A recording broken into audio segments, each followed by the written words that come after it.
Slept on Cinema is sponsored by Training Ties, the ultimate shoe tying tool. If you know someone who's struggling with shoe tying for any reason, Training Ties is the perfect solution. Forgettable blockbuster fluff. Uprising is an aggressively commercial borefest.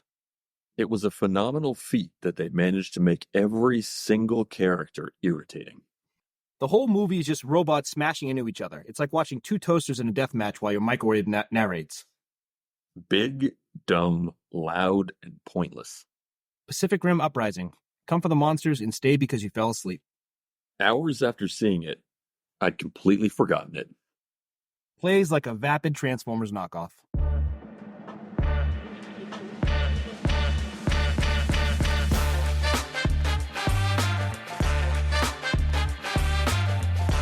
Welcome to this week's episode of Slept on Cinema. I'm your host, Stan Steamer. And I'm Grove Street. This week, we're getting into the 2018 sci-fi creature feature, monster movie, alien movie. I'm not even sure. It's everything. Pacific Rim Uprising, which is just a lot of fun. I feel like maybe we haven't had a more divergent set of two movies from a back-to-back set of movies we've done before. Because I think what did we do last Fan, week? Which we did last week, or last episode, was one of the darker movies, both visually and conceptually. And this movie is one of the brightest, most just entertaining, action-packed, don't stress out about it, fun movies that there is. And it's a great comparison. Great comparison. It's not very different directing styles too, with Tony Scott with the first one. Oh yeah, very, very involved and very meticulous with the directing, and you can see his work, his fingerprints on the film. And this is just kind of like, it's not as much worried about the directing and being cute there. It's just going to show you what you want to see. And it's like line it up and let it rip. Yep, exactly.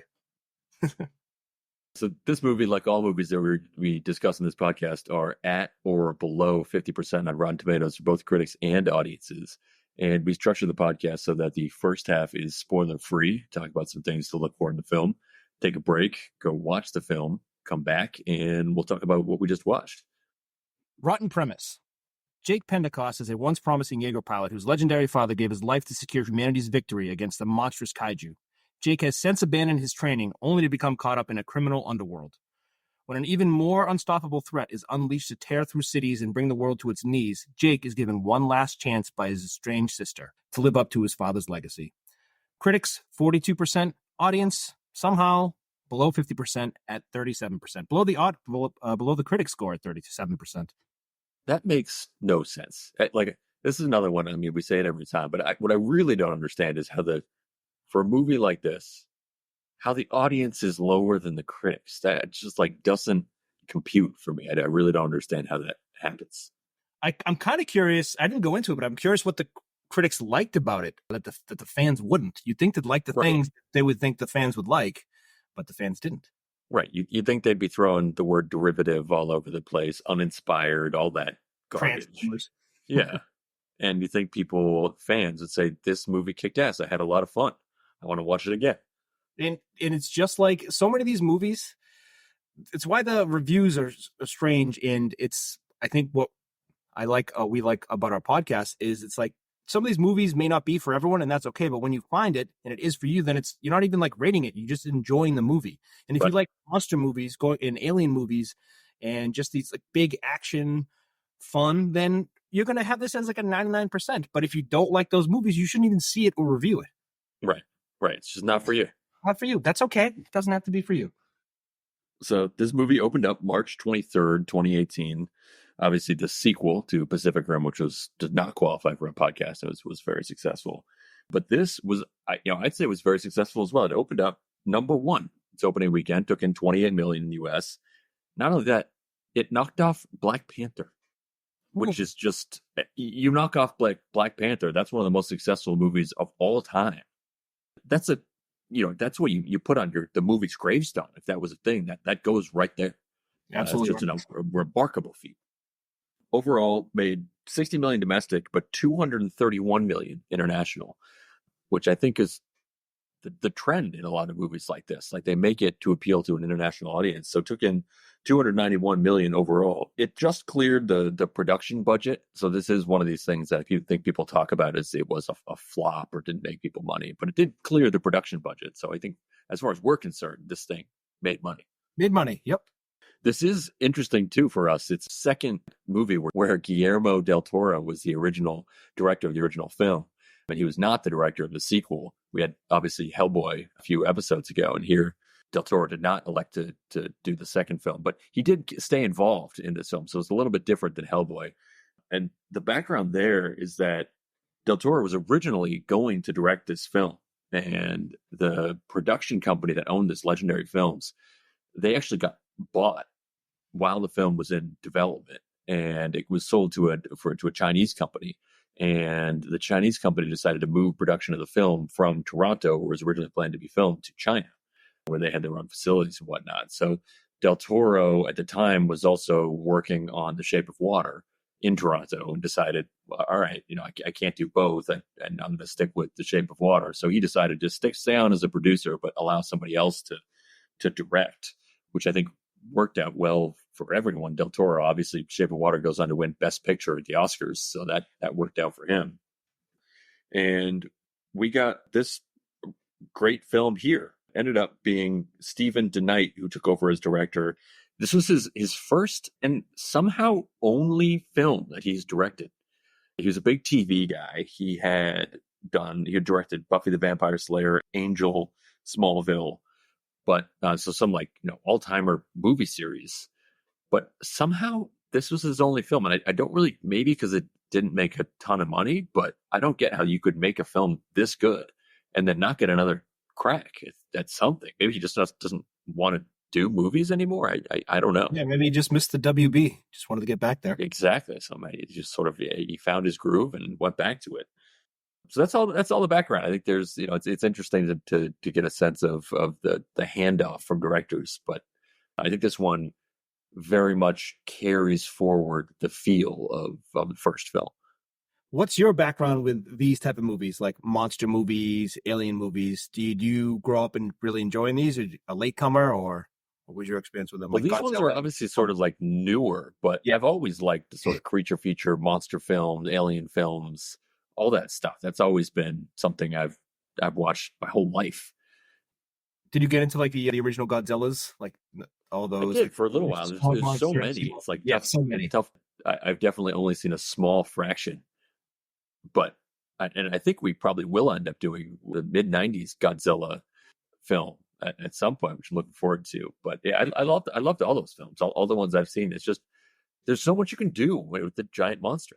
It's just so much, and now we have an awesome new franchise of Kong and Godzilla, where I think there's one coming out now where they're combining their powers and whatever. I'll just watch every single one of those things. I've watched a lot of those. I like what they did with that series, and that I thought, especially the first one, I thought was just amazing. The first Kong in that series was great. All right, should we get into BOLO? Let's get into BOLOs. BOLO, a techie universal logo.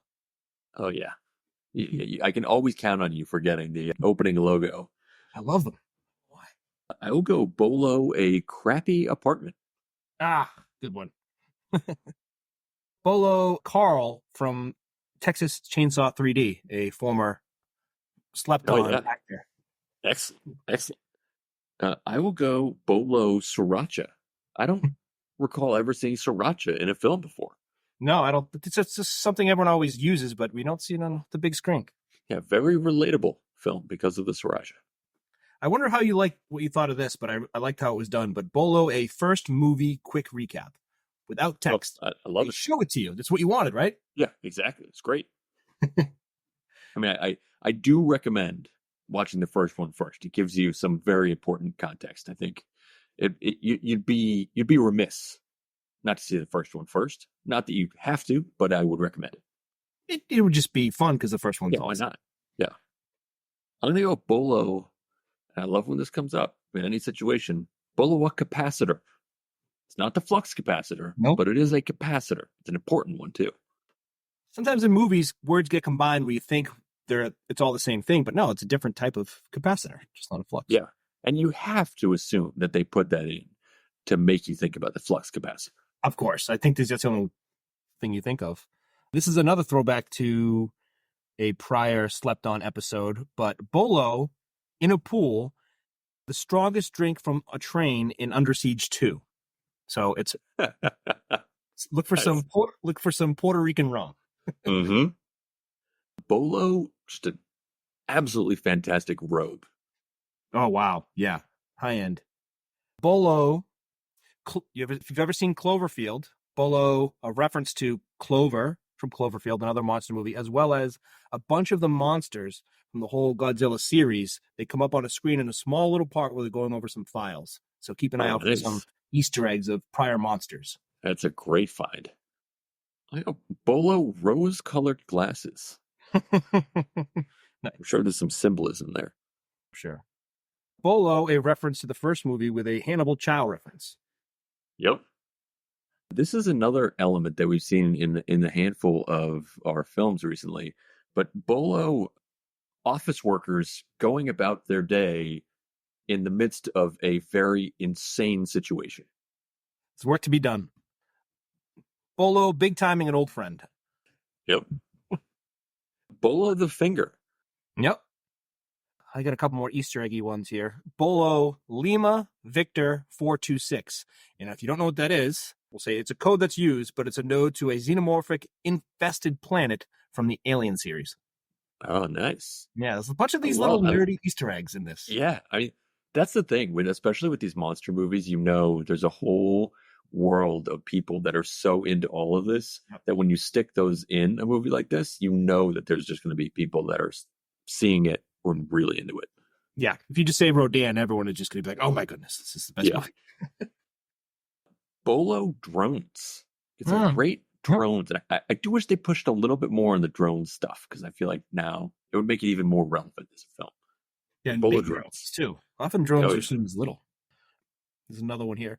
No matter what's going on in politics, it seems like there's always another side. So there's a protest going on, and check out BOLO, a pro-kaiju protest group. Mm-hmm. It's two sides to everything these days. BOLO, a brain. BOLO, a great catch. And off of that, BOLO, chainsaw hands. BOLO, synchronization. Very important. Quite important. BOLO, just the largest shell casings I've ever seen. BOLO, toppings. Great. That whole scene is amazing. I love So that. good. Right around the robe as well. This is going to be my last one, but just BOLO, just massive destruction. So much. Everywhere. And BOLO, the title line. Always fun to look out for. Oh, yeah. Last segment before our break. I'm super excited about my pick on this one, so I'll have you go first. All right. Well, to my mind, there are two obvious choices here, and I could not decide between either of them, so I selected both. Ooh, okay. Yes, and they are obvious choices, and it's interesting because they're obvious choices for somewhat of the same reason, or at least they share two elements that. Anyhow, I'll just get to it. My first choice. We've been dancing around this for a very long time. We've had a number of drinks that use this as an element, but for my first choice that goes with this film, I'm going blue curacao, and I'm not just going to drink with blue curacao. I'm going with straight blue curacao. I gotta say, I'd never had straight blue curacao before seeing this film, and it's not bad. Is it orange? It kind of reminded me of Ecto Cooler. Oh wow! You ever had that growing up? Yes, of course. Yeah. So it's very similar taste to that, and it is. So the reason I think it's a good pairing for this film, the kaiju blood is bright blue, and it is a very important element to this film, and it looks exactly like blue curacao. So I think if you're drinking it, you feel like you're right in the film. The other reason why, this is the reason that my next drink also shares, a big focus of this film is on teenagers and young teenagers. And blue curacao is one of those things that I think as a teenager, you'd see in the back of your parents' liquor cabinets and you would drink because you didn't know any better. And you'd be like, well, this looks awesome. I'm going to drink this. Like, why the hell not? So I think get yourself some blue curacao.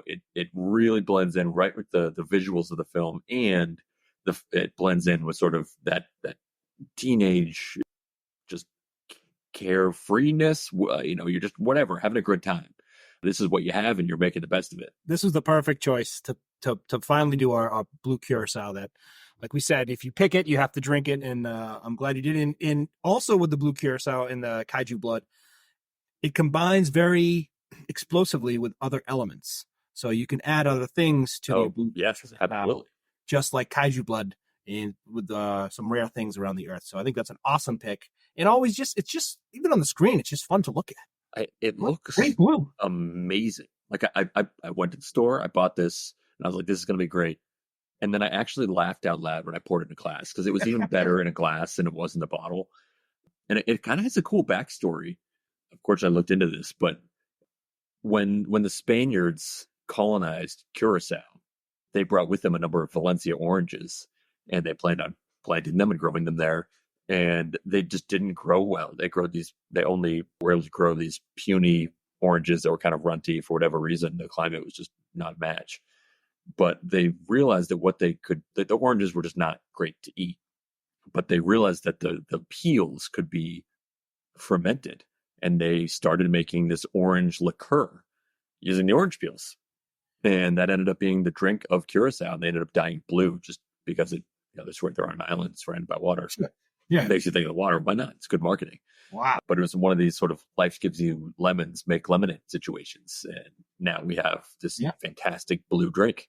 Life gives you oranges, make some blue curacao. Yep. So my second drink, and I'm throwing this in just because I just have to, which I also have here, is just some Jägermeister. Oh, wait. Hold on. Can I do my pick, my choice? Go ahead. Mine is Jaeger bombs. Yes. Jaeger bombs. I feel like that's the choice for this one. If you want to do it, the Jaegers, they drop bombs into your Jaeger. I think if you do that, it goes along with this movie and you're just going to have a blast. Yes. I couldn't agree more. In fact, I got some Jaeger just for that exact reason. I didn't do a Jaeger bomb, but I have some Jaeger here. All right. But it's the same with that thing. You have a bunch of Jaegers dropping bombs. It makes total sense. It's exactly the fit for the film. And it's also one of those drinks that you would drink as a teenager. Like that's a teenager drink. Yes. You have not been you're not an established drinker if you're having Jaeger bombs. No. So either of those or both of them, have at it, have yourself a good time. Don't put too much thought into this and just enjoy yourself. Yeah, that's perfect. I almost went with there's a energy drink called Prime, kind of like Optimus Prime, whatever. So I feel like if you're underage and you're like 13, it's like the perfect time to be watching this movie. You can't drink yet, but I'm pretty sure you're probably, if you watch this movie, you're used to some energy drinks. So if you want to crack open a Prime and have this if you're underage, I feel like that's a good way to stay along with this movie. Yeah, I like it. All right, this is going to be fun. Can't wait to get to the other side so we can talk about it. So enjoy. Enjoy. Bombs away. Jake, your father always said he wanted you to be a pilot. He said a lot of things. I'm not a hero like he was. The kaiju. They're gonna come back. I'm not gonna be stuck waiting for someone else to come save my ass. Cadets, you better gear up. This is the way the world ends. How'd they get into our world? Someone let them in. Someone from our world. Who is that? Definitely not one of ours. There are pilots we remember as legends, but they didn't start out that way. They started out like us. This is our time to make a difference. Do you understand? Jaeger pilots, do you understand? One way to find out. That's what I'm talking about!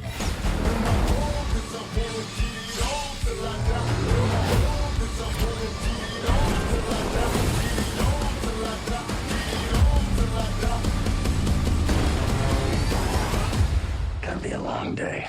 Slept on Cinema is brought to you by Training Ties, the ultimate shoe tying tool. If you know anyone who's struggling with shoe tying, Training Ties is the perfect solution. Or if you know anyone who just doesn't like tying their shoes, Training Ties keeps shoes tied all day long. Say no to Velcro and yes to independence with Training Ties. Welcome back. Welcome back. That was awesome. So Absolutely awesome. So fun.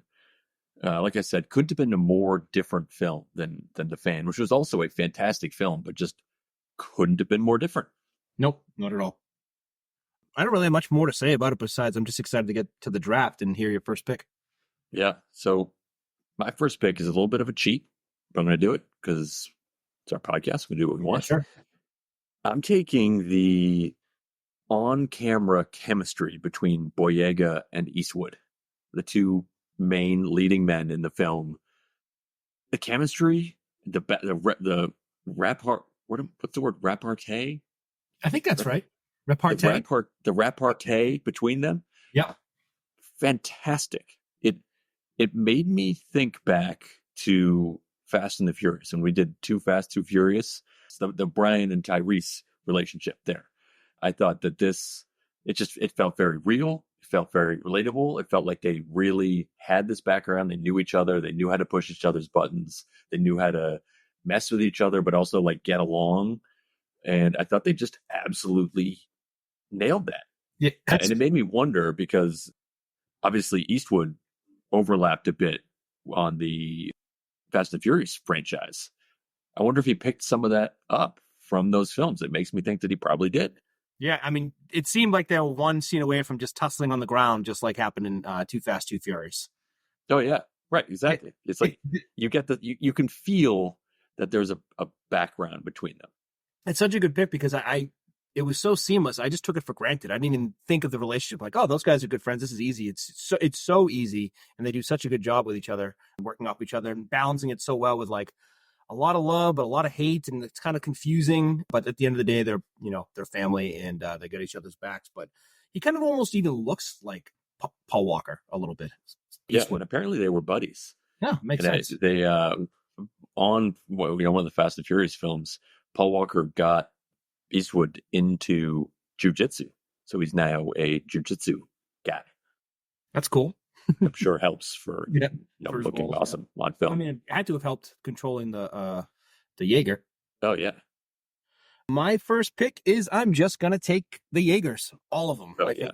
That's what this movie is to me. So, it's just all about them. And I thought it was cool how we got to hear all their names and their cool little features. And this one's fast. And some of these names are just awesome.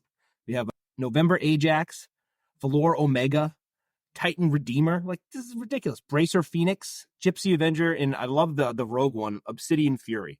Great name. Oh, yeah. The names are amazing. Such cool little features. Some have a sword, some have a mace, some have some beam thing, and then there's some borrowed tech that pops in there. What is it, like a whiplash? There's just so many little features that are big features that these big robots have. And it's just like, I can just imagine if I was a 10-year-old kid or whatever, I would probably have all of these like Transformer-esque things and playing with those because they're all just so cool and they're all so unique.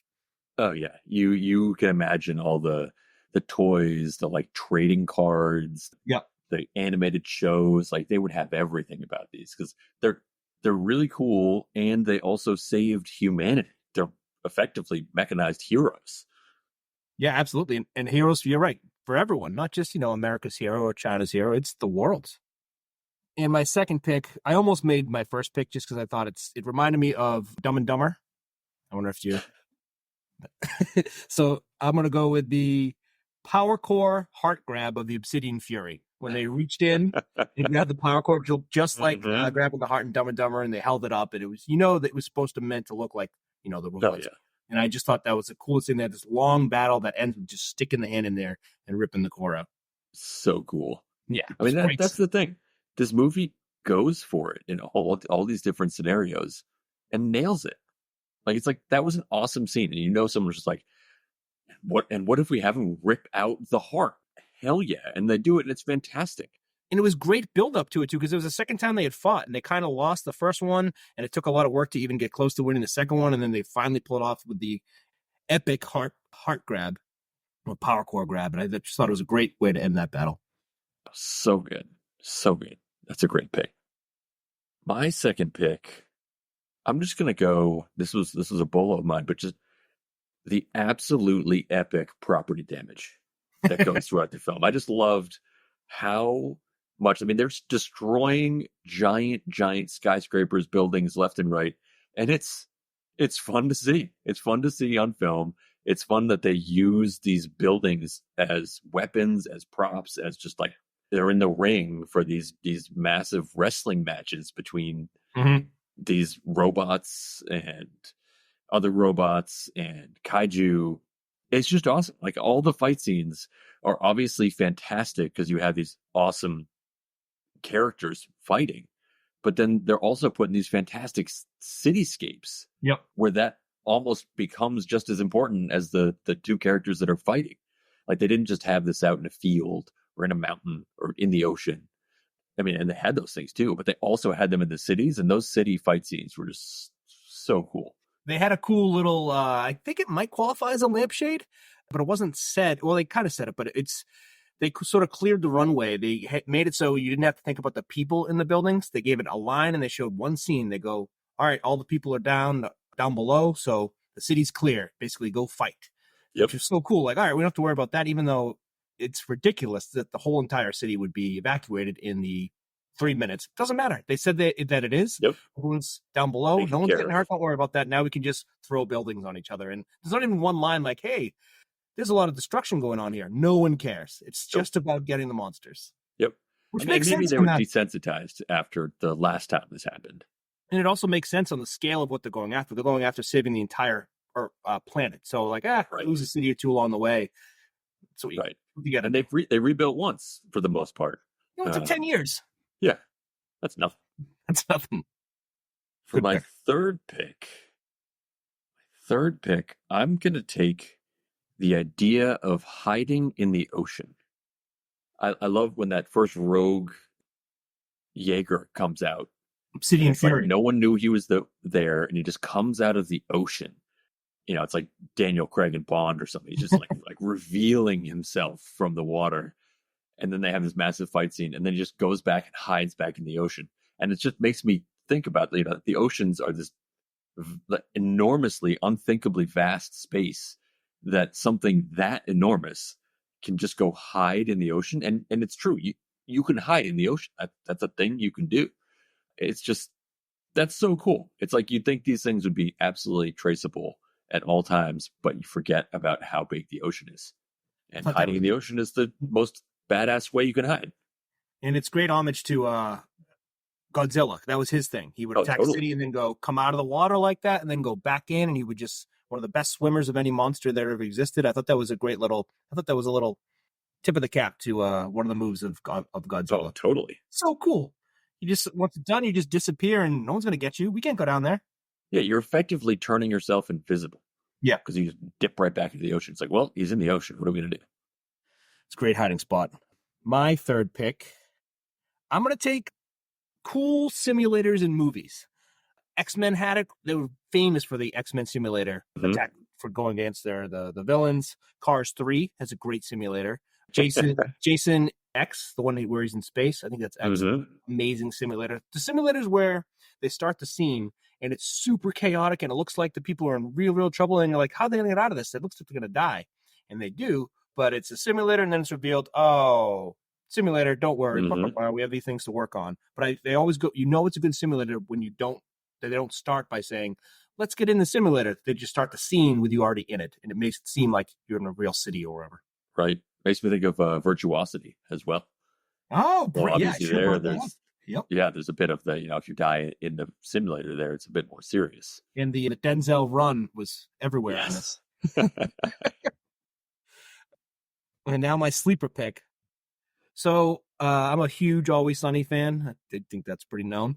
Yep. And there's a great episode where Charlie's character is said that if he takes this pill, that he'll get smarter. And so he thinks he's getting smarter. He isn't. And the doctor in that episode is the doctor from this. Like, they're clearly friends, and they came from the show. So the guy with the cane is in that episode. Clearly, who's also amazing. He is great in the first film and here. So good. And in that, episode, he's convinced Charlie that he has learned Mandarin in like 2 days, and he just speaks butchered Mandarin the entire episode. And then to see that again, it has to be in the same two characters are in this movie, and he's once again trying to speak butchered Mandarin. For Always Sunny fans, to see that in the big screen was just hilarious to me. Yeah.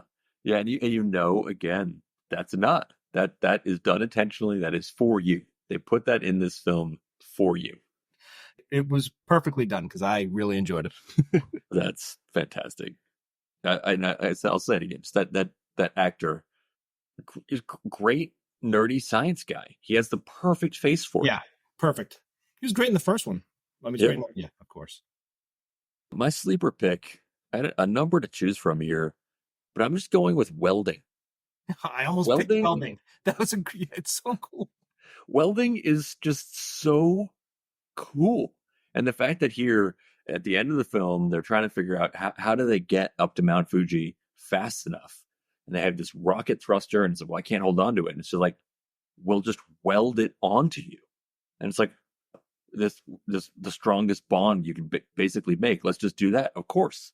Yep. And the fact that that's a real thing that you can do when you get to wear this cool helmet, you're not supposed to look at the light, and you're just patching things using metal, feels like magic. It's like, I'm going to say it's one of the closest things to magic that we have that's real. Totally agree. I've thought about, I mean, this is one of these things, we're getting older, our what we can choose to do as hobbies is getting a little less and less on the activity scale, but getting into cool little things like, I think you brought up like bonsai tree and just whatever new skills I was looking into whittling. And welding is just one of these things where like maybe in the next 15 years that can be a skill. It could be. One of my friends took a welding class and got really into it. And he's just a regular guy. That could be it. And it's so cool. You watch, I'm into like barbecues and grills and smokers and stuff like that. And all those guys like weld their own smokers and stuff. And it's just the coolest thing. It's so cool. And it's so funny on a movie that has so many cool features. Like we have technology from outer space and CGI this and huge robots and monsters. What exists now currently is one of the coolest things in the movie, which is just simply welding. Yeah. Man, we got to get into welding. All right, add it to the list. In our movie that we make, someone is going to be a welder. Yes, 100%. They're going to save the day with their welding torch. I have an anti-pick. Oh, let's hear it.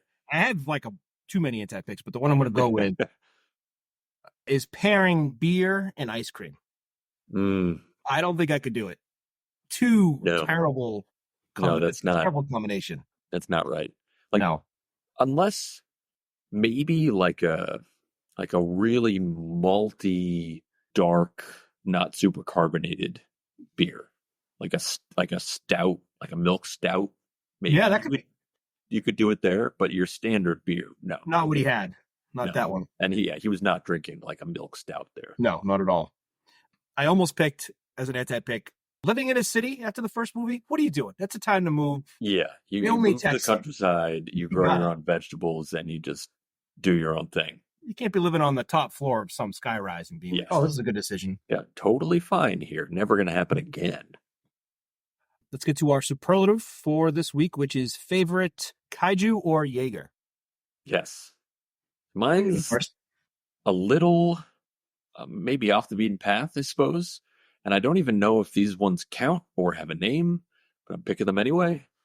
I'm going with the little bug-like things at the end that it's not welding, but they combine the smaller kaiju into the one giant monster that almost ruins humanity at the end. I thought those were the coolest thing. I mean, it's crazy to pick that as your favorite because these monsters, the kaiju and the Jaegers are the coolest things we've seen in a film, on any film we've done. But when those little bug-like kaiju showed up, I was just glued to the screen. I was like, what are these things going to do? I was like, are they going to eat away at the metal of the Jaegers? Are they going to eat away city? Like, what is going to happen here? And then when they start sort of eating at the kaiju, I was still like, what's going on? Like, are these good? Are they bad? And then when they start like unzipping them and zipping these monsters back together, I was like, I thought I'd seen the coolest thing ever in just these monsters. And then I did see the coolest thing ever when they combined to make one mega monster. Yeah. So I'm going with those things. I don't know if they have a name. They probably didn't have a name because no one had ever seen them before. But I love the idea. I like how they looked. I liked watching them crawl through the streets in the city. Everything about it was awesome. Yeah, I like the tension that was there at the beginning too, because you had no idea what they were going to do. You didn't know if they were going to attack or if they were going to help, if they're going to repair, or what they did. And that kind of reminded me too of the movie Cloverfield, where there was the monster, and like, oh no, we have to deal with the monster, and the monster just drops all these little bugs everywhere. That's almost worse than the monster because they can go into all the little crevices that the people were hiding in to flush them out. And that's what I thought was going to happen. But you're right, that it became even cooler that they didn't just attack; they did something extra. It didn't also make me think about the sort of the classic thought experiment of like, would you rather fight The Rock or like 5 kindergartners? Right. I don't know. Yeah, it's what is it? There's also a giant horse or 100 little ponies, right? You can always do that with everything. Yeah. Yep. And sometimes I don't know. They both are pretty rough. Yeah, there's no winning in either situation, I suppose. Anyhow. I think if you are a big monster, you want to take on a big monster. If you're a little guy, you want to fight the big monsters, right? Unless they have like a flamethrower or something that covers a big area. It probably depends what your skills are too, right? True. That's why it's a tough question. My super pick was, I feel like we reached for like sleeper picks on this one just because it's not known, but I got to go with Scrapper. How do I not go with Scrapper? Like, he was there in the beginning. She built it herself, shows up at the end, saves her life. And I always liked, it's like you watch the Transformers movies and by the end, I'm like, I like Bumblebee the most, which is ridiculous. Mm-hmm. You shouldn't, but somehow because they have a little personality, you like them. I almost took Obsidian Fury just because they did one cool move. That's like the rogue one that came in that they got like turned around and then the midsection just turned like an island almost. And I was like, oh, that's a cool feature. You don't have to turn around. I mean, if you lack if you lack the ability to be flexible, yes, that's something I cannot do. I'm the opposite of an owl. I have to shuffle my feet to look next to me. You don't have to turn. You just a whole midsection will just turn for you. That's amazing. That one was awesome. I loved. We had a great introduction to the whole film with that opening scene where you get to see how these things are made, the scrapping for parts, and I think that's part of why he's such a great one to choose, because you see everything that went into him and the like almost like relationship that what's her name, the main character that she has with this machine. She basically like created it from scratch. And exactly. The relationship she had with it, because even after she was taken down by November Ajax in the beginning, she like indignantly gets out and throws the glove at the robot. Like, look what you did to mine. This is mine. This is like, that's like the government's up there, but this is mine. That's a great pick. And bumper sticker. What line would you choose as your bumper sticker? And a couple that I thought were good ones. But I'm going, this is an early line in the film, but some of us live better in a broken world. Yeah. Was just a baller line. And I think obviously the world they live in is very obviously broken, but there are clearly parallels to our own world now. You could easily see that on any type of car. Like, I think that could be on just like a beater, that could be on a sports car, and it means different things, but I think it would be a great bumper sticker. Yeah, it could be on a Bentley too, because like they're living great in this world that's broken. Yeah, it could mean whatever you choose it to mean. Yeah, I like that a lot. And that is true. Like in Mad Max, the broken worlds, there's some people living better in Mad Max than would exist in regular society. Some people thrive in that environment. It's a good pick. I was close on my 2, but I'm going to say today it's a yes. No matter what it is, it's just like, well, I was thinking about this, but today it's a yes. It's a great line in there when he's like, usually typically it'd be like a maybe, I don't know, but today it's a yes. Yeah, I like that because it's a super honest response. Yeah, today it's a yes. Yeah, I like it. It's a super honest response, because I feel like people pretend that their decisions are like, yes, I made a decision. This is always a decision I would make. But people make just, you face with the same question 3 different days in a row. You could easily have 3 different answers. Yeah. And to acknowledge that today it's a yes is just I think that's a great way to respond. I almost put in now help me save the world, but in the background of it would be Bluto like running out of the room. Because the person realizing they're futilely recycling. Yeah, right. But no, we'll do today as a yes. And I'll go first on this one because it's just obvious to me. I'm wondering if you have something unique, but one change to be a blockbuster. What change could make this movie that would make it a blockbuster? Kind of already was. It definitely was. It knocked off Black Panther, so it is.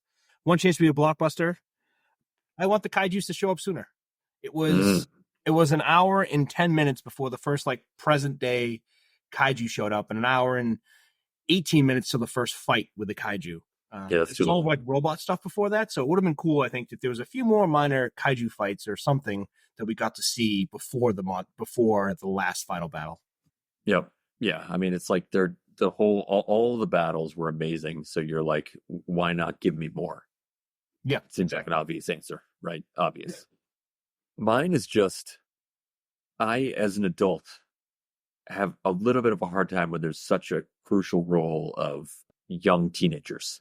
As a viewer, and I know why they did this, because I think there's a lot of thinking that you make a PG-13 movie, you make it accessible to teenage audiences. There's a lot of money there of people that go see movies over and over again.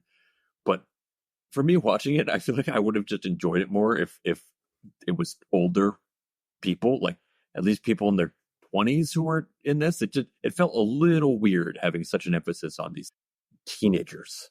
Do you think that if you dialed it up, and maybe this ends up hurting, maybe it makes it less of a blockbuster thing, that there is a whole school of thought that you need to make everything PG-13 and make it accessible to that age range, but make it a little bit more adult, make it a little bit more crazy, and I think maybe you have something more viable in your hands.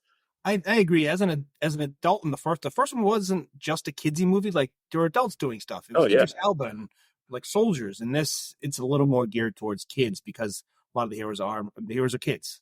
So it would have been a little for adults to enjoy it a little bit more. I think you're right. Have the age go up a little bit on some of the main characters, but maybe this is a touch of the director came from teenage drama stuff. Yeah, I think that's a great point. It was definitely, that was probably the biggest shift for me from the first film, was that this felt like more like it was trending towards like not quite there, but Spy Kids. Whereas the first one didn't have any. I didn't leave the first one feeling that way at all. Yeah, that's a good point. And the last one, spin-off idea. This is obvious to me. I just want to see the third one. I don't want to see them go attack. I want to go see them go attack the kaijus in their world. Yeah, and they obviously set it up for that. They clearly teed it up, and I'm wondering if, and this is a fairly recent film. It only came out 6 years ago, but maybe because this didn't make a ton of money, it's been stalled. But they were teeing that up, and I give it to us. What's the holdup? From what I read, they had a plan for it, but it's now not going to happen. But stuff like this, it could be another 5 years, and somebody decides to run it back and do it. But it seemed like they were going to get Del Toro back, but it just fell through. And it's too good of an idea. Like you figure this has to come back. I love that idea. And then we go to see their dimension. Of course, I mean, this would be amazing. Yeah. This needs to happen. Bring the fight to them. Whoever's in charge. There's going to be some queen alien kaiju, just like the Alien series. Like, let's go see their world. Yeah, think how much blue kaiju blood we'll get to see, and I'm sure we'll get to see that it probably like powers their whole world because it's so combustible. I'm sure it's everywhere. Like, imagine if like cars ran on blood. That probably happens in their world. We'll be growing a lot more people. Yeah. Like the Matrix again. Mine is not quite a movie spinoff, but I want the ride. I want this to be a ride. I thought this movie looked so fun that you could make the greatest theme park ride out of this. And I was kind of thinking, like, how would this be done? And I feel like rides now, big real theme park rides are sort of divided up into the virtual ride, and you're sort of in a chair or a seat or something, and there's a screen, maybe it's 3D, and you feel like you're moving. And then there's obviously the second part where there are rides that are just true roller coasters. And to me, I want to combine both in this. I think you get the really awesome virtual part where you're in a Jaeger, and that totally fits with the virtual thing. It makes total sense. You feel like you're right in the movie. You're controlling this thing. You're doing this battle. And then it feeds right into a real roller coaster. You don't even get out of your seat. It just suddenly propels you, and you're launched towards Mount Fuji in this actual roller coaster. Wow. It'd be amazing. It's like the movie, especially the ending scenes, were built for a ride. So make this ride. I want to do it. I love your the touch of towards Mount Fiji. It gives you a point that you're heading towards to save the world. That's perfect. We've come up with great movie ideas. It's about time in drinks, and it's about time we came up with a ride. And that sounds ridiculous. I wonder. That seems more like a Disney World ride. It seems like a really big feature ride. Yes, it would have to be. This is your Disney World, your Universal. This is your big money. This is not your rinky dink ride. This is the real deal. So I think that's it. What do we got coming up next? So what we have coming up next, I haven't seen, but you have. Yes. So we are doing The Voyeurs, which is a fairly recent film from a director who just came out with a new film. The Voyeurs is starring Sydney Sweeney. His new film is also Sydney Sweeney based. But this movie is absolutely wild. I saw it for the first time a few weeks ago, and I often end up watching movies over the course of several days just because I don't have necessarily 2 hours in one chunk to watch. And the way I felt about this movie as those days transpired, it was just a huge roller coaster. It's it's a super fun movie to watch. It's just absolutely crazy.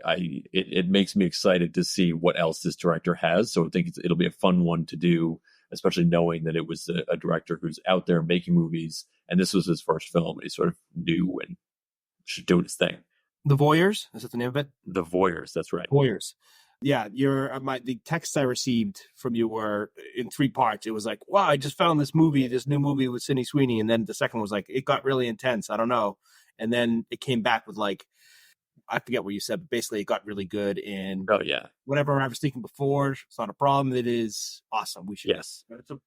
I saw you in the stages of. Yeah, you experienced it with me. It also has some great music in it. And I have a side project where I've been working on a playlist, a 24-hour playlist that at this point is now, I think, up to 26 hours. And it's always exciting for me when songs on my playlist, my now 26-hour playlist, are in films, and this film has a number of songs from the playlist in it, which is also exciting. So can't wait to get into it. The 26-hour playlist, you have 26 hours of songs on there, or do you play them through every day? I don't, but I now have 26 hours of songs in this playlist. I intended to make it a playlist you could play for an entire day and not hear the same song twice, and I've just kept going from there. There needs to be a road trip in your future with that. Exactly. Awesome. I can't wait. I haven't seen this movie, but I can't wait to see it. And this was a blast doing this movie. Another really, really fun one. Enjoyed. Later. Yeah, later.